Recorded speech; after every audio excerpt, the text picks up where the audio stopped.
ನನ್ನ ಹೆಸರು H N Basavaraju ಅಂತ ಹೇಳಿ ತುರುವೇಕೆರೆ ತಾಲ್ಲೂಕು ಬೀಚನಹಳ್ಳಿ ಗ್ರಾಮದ ರೈತ. ನಾನೊಬ್ಬ retired assistant executive public works ಡಿಪಾರ್ಟ್ಮೆಂಟ್ನವನು. ಆದರೂ ಕೂಡ ತಲಾಂತರದಿಂದ ನಮ್ಮ ಪಾರಂಪರಿಕವಾಗಿ ನಾವು ಕೃಷಿ ಮಾಡ್ಕೊಂಡು ಬಂದಿದ್ದೀವಿ. ಅದರಲ್ಲೇ 10 ಎಕರೆ ತೆಂಗು, ಅಡಿಕೆ ವಿವಿಧ ಹಂತಗಳಲ್ಲಿ ಇರುತ್ತೆ. ಆದರೂ ನಾವು ಸಾಕಷ್ಟು ಇಳುವರಿ ಪ್ಲಸ್ ರೋಗಮುಕ್ತವಾಗಿ ಇರಲಿಲ್ಲ ನಮ್ಮ ತೋಟ. ಅದಕ್ಕಾಗಿ ಸಾಕಷ್ಟು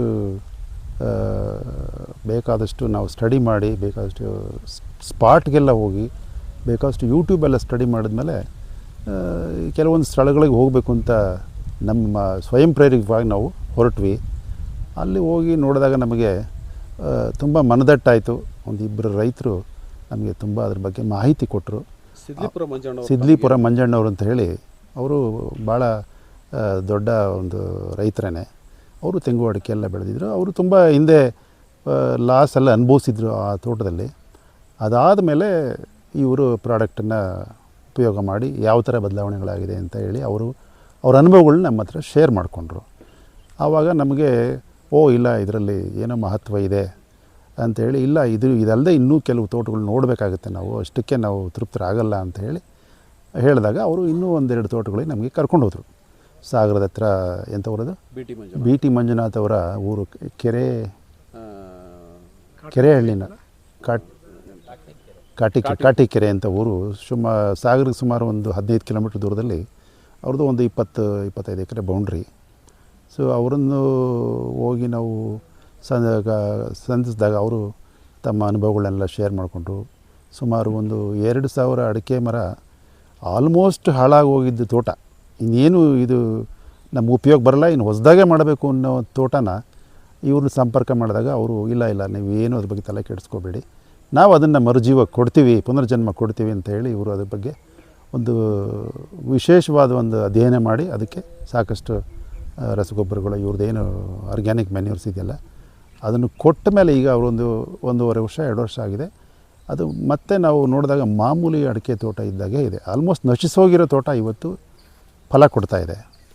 ಅದಲ್ಲದೆ ಇನ್ನೂ ತೆಂಗು ನಾವು ತುಂಬ ನಮಗೆ ಅದು ಸ್ವಯಂ ಪ್ರೇರಿತವಾಗಿ ನಾವು ನೋಡಿದಾಗ ಒಂದು ನಮ್ಮ ಆವರೇಜು ತುರುವೇಕೆರೆ ತಾಲ್ಲೂಕಲ್ಲ 80 ಅಂದರೆ ಹೈಯೆಸ್ಟ್ ನಮ್ಮದು.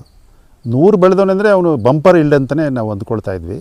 ಬಟ್ ಇವಾಗ ಒಂದು ಕಳೆದ 2-3 ವರ್ಷದಿಂದ ಅದೆಲ್ಲ 50, 60, 40, 30ಕ್ಕೆಲ್ಲ ಬಂದುಬಿಟ್ಟಿದೆ ಆ್ಯಾವ್ರೇಜು. ಸೊ ಹಾಗಾಗಿ ಅಲ್ಲಿ ತೆಂಗಿನ ತೋಟದ ಬಗ್ಗೆ ನಾವು ಸ್ಟಡಿ ಮಾಡೋಕ್ಕೋಸ್ಕರನೇ ಹೋದ್ವಿ. ಅಲ್ಲಿ ಅವ್ರದ್ದು ಸುಮಾರು 70-80 ತೆಂಗಿನ ಮರ ಇತ್ತು. ಸೊ ಅವ್ರದ್ದು ಆಲ್ಮೋಸ್ಟ್ ಇಪ್ ಟು ಟಾಲ್ ವೆರೈಟಿನೇ ಅವ್ರದ್ದು ಮರಗಳು. ಸೊ ಅದನ್ನು ಅಬ್ಸರ್ವ್ ಮಾಡಿ ನೋಡಿದಾಗ ಅವ್ರ ಮರಗಳಲ್ಲೆಲ್ಲ ಸುಮಾರು ಕೀಳದೇ ಇರೋ ಕಾಯಿನೇ 100 ಮೇಲಿತ್ತು, ಒಣಗಿದ ಕಾಯಿ. ಇನ್ನು ಅದರ ಮೇಲಿರೋ ಒಂದು 150-200 ಕಾಯಿ, ಆ್ಯಾವ್ರೇಜ್ ಒಂದು 250-300 ಪರ್ ಪ್ಲ್ಯಾಂಟ್ ಕೋಕೋನಟ್ಟು ಅವರು ಈಲ್ಡ್ ತೆಗಿತಾ ಇದ್ದೀವಿ ಅನ್ನೋದು ನಮ್ಮ ಕಣ್ಣಲ್ಲಿ ನೋಡಿದಾಗಲೇ ಅರ್ಥ ಆಯಿತು. ಆಮೇಲೆ yield wise plus size wise ತುಂಬಾ ಡ್ರಾಸ್ಟಿಕ್ ಚೇಂಜಸ್ ಇದೆ ನಮ್ಮ ವೆರೈಟಿಗೂ ಅವ್ರ ವೆರೈಟಿಗೂ. ಐ ಮೀನ್ ವೆರೈಟಿ ಒಂದೇ, ಬಟ್ ಈಲ್ಡ್ ವೈಸ್ ತುಂಬ ಡಿಫ್ರೆನ್ಸ್ ಇತ್ತು. ಆವಾಗ ನಮಗೆ ಏನು ಹಾಕ್ತಿದ್ದೀರಾ ಅಂತ ಎಲ್ಲ ಕೇಳಿದಾಗ ಅವರು ತುಂಬ ಹಿಂದಿನ ಅನುಭವಗಳೆಲ್ಲ ಶೇರ್ ಮಾಡಿಕೊಂಡ್ರು. ಯಾವ್ದು ಹಾಕಿದ್ರು, ಏನೇನಾಯಿತು, ಏನೂ ಅಂಥ ಗಮನಾರ್ಹವಾದ ಬದಲಾವಣೆ ಕಾಣಿಸ್ಲಿಲ್ಲ ಅಂತ ಅಂದ ಪಕ್ಷದಾಗ ಇವರು ಏನೋ ಅದು ಇನ್ಸಿಡೆಂಟಲ್ಲೂ ಸಿಕ್ಕಿದ್ದಾರೆ. ಪ್ಲಸ್ ಇವರ ಒಂದು ಮೆನ್ಯೂರ್ಸ್ ಎಲ್ಲ ಉಪಯೋಗಿಸಿ ಅವರು ಗಮನಾರ್ಹವಾದ ಬೆಳೆ ಈಗ ಕಾಣಿಸ್ತಾ ಇದೆ ಕಣ್ಣಿಗೆ, ನಮಗೆ ಮನದಟ್ಟಾಯಿತು. ಸೊ ಹಾಗಾಗಿ ನಾವು ಇದನ್ನು ಏನಾದರೂ ಮಾಡಿ ಇದನ್ನು ಉಪಯೋಗ ಮಾಡಬೇಕು ಅಂಥೇಳಿ ಇಮ್ಮಿಡಿಯೇಟಾಗಿ ನಾವು ಸ್ಪಾಟಲ್ಲೇ ಶಿವಮೊಗ್ಗಕ್ಕೆ ಹೋಗಿ ಡಿಸಿಷನ್ ತೊಗೊಂಡು, ಇಲ್ಲ ನಮಗೆ ಒಂದು ಕನಿಷ್ಠ ಒಂದು 500 ಮರಕ್ಕೆ ತೆಂಗಿಗೆ ಒಂದು 5,000 2,000 ದೊಡ್ಡ ಅಡಿಕೆ ಮರ, ಒಂದು 3,000 ಸ್ಮಾಲ್, ಒಂದು 2 ವರ್ಷದ್ದು ಅಡಿಕೆ ಸಸಿಗೆ ಇದು ಹಾಕಲೇಬೇಕು ಅಂತ ನಿರ್ಧಾರ ತೊಗೊಂಡು ಆಗಲೇ ಬುಕ್ ಮಾಡಿ ಅವ್ರಿಗೆ ನೀವು ಸಪ್ಲೈ ಮಾಡಬೇಡಿ ಅಂತ ಹೇಳಿ ಇಮ್ಮಿಡಿಯೇಟಾಗಿ ನಾವು ಅವ್ರಿಗೆ ಆರ್ಡ್ರ್ ಕೊಟ್ವಿ. ಅವರು ಕೂಡಲೇ ಅದನ್ನು ಎಚ್ಚೆತ್ಕೊಂಡು ಇಮ್ಮಿಡಿಯೇಟಾಗಿ ಅದನ್ನು ತಂದು ನಮಗೀಗ ಡೆಮೋ ಕೊಟ್ಬಿಟ್ಟು ನಮಗೆ ತೋಟದಲ್ಲಿ ಹಾಕ್ಸಿದ್ದಾರೆ. But still results are waiting. So ನಮಗೆ ಮನದಟ್ಟಾಗಿರೋ ರೀತಿ ನೋಡಿದ್ರೆ ಡೆಫಿನೆಟಾಗಿ ಒಂದು 6 months 1 year ಅದು ರಿಸಲ್ಟ್ ತೋರಿಸುತ್ತೆ ಅಂತ ನಮ್ಮ ಅನುಭವ ಹೇಳ್ತಾ ಇದೆ. So results still awaiting. So ಇಷ್ಟು ಮಾತ್ರ ಅವರ ಆರ್ಗ್ಯಾನಿಕ್ ಮ್ಯಾನ್ಯೂರ್ ಬಗ್ಗೆ ನಾನು ವಿವರವಾಗಿ ನಿಮಗೆ ತಿಳಿಸಿದ್ದೀನಿ. ನಮಸ್ಕಾರ.